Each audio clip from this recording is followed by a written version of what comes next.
Pour certains enfants, le fait de parler de leur vécu affectif en lien avec l'agression sexuelle vécue peut être libérateur et se faire assez aisément. Pour certains autres, toutefois, le défi sera plus grand.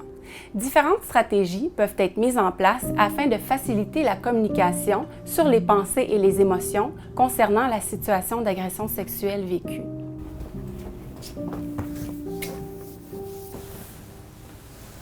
Bonjour Émilie. Tu te caches parce que tu n'as pas envie de parler avec moi aujourd'hui? Tu te souviens, tu es venue la semaine passée aussi, puis tu m'as dit que c'était difficile pour toi de venir. Tu m'as nommé une émotion en particulier aussi que tu ressentais dans ton cœur. Est-ce que tu te souviens c'était laquelle? J'étais stressée. Est-ce que tu te souviens, tu étais stressée à combien sur 10 quand tu es arrivée la semaine passée?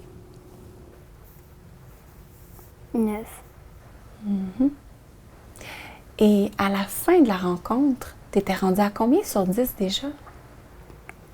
J'ai pris le lézard. J'étais mieux. J'étais peut-être à 7. Qu'est-ce que tu en penses si on essayait la même chose aujourd'hui? Peut-être que tu pourrais prendre le lézard, le coller contre toi, puis on pourrait s'asseoir ensemble. Et si vraiment là, tu te sens pas bien, on arrête. Tu peux même retourner dans ta cachette si tu veux. Qu'est-ce que tu en penses?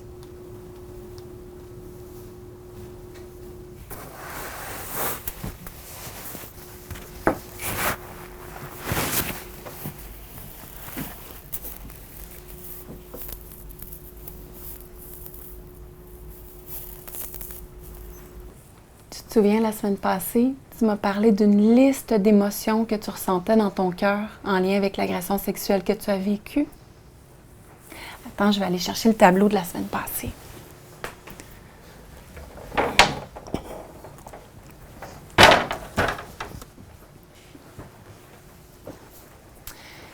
Il y avait une émotion en particulier que tu ressentais encore plus que les autres.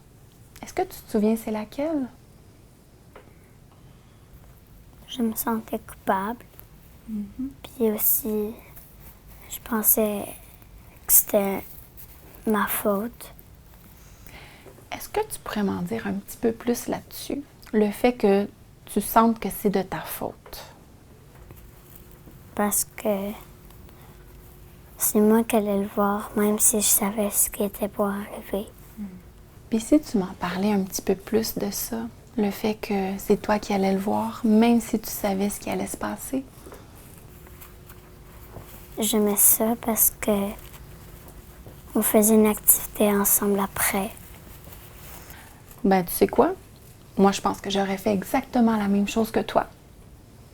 Quand on fait une activité agréable avec quelqu'un qu'on aime, ben, je pense que c'est normal qu'après, on a envie de retourner le voir. Et tu te souviens, ici, on a déjà regardé ça ensemble, le triangle cognitif. Quand toi, tu te dis dans ta tête, là, c'est de ma faute ce qui s'est passé, est-ce que tu dirais que c'est une pensée, une émotion ou un comportement? Une pensée. Tu as raison, c'est une pensée. Dirais-tu que c'est plutôt une pensée soleil ou une pensée nuage? Une pensée nuage. Moi aussi, je pense que c'est une pensée nuage.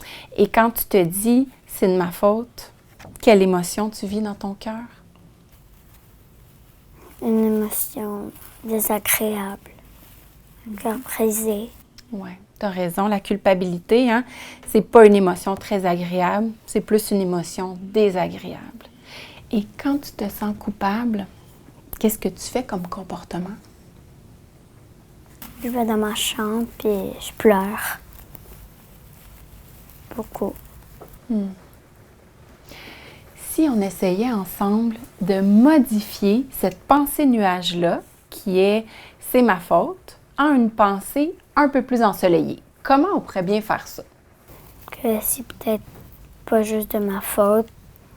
Peut-être c'est la faute un peu à lui aussi. C'est vrai. Et si dans ta tête tu disais « ben c'est pas juste de ma faute, c'est de sa faute à lui aussi », comment tu penses que tu te sentirais dans ton cœur? Coupable, mais moins. Déjà un peu moins coupable. Et tu te souviens, hein? La semaine passée, on avait regardé ce dépliant-là sur les agressions sexuelles.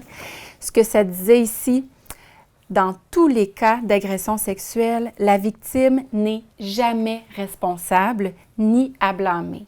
Ça, c'est très important que tu t'en souviennes.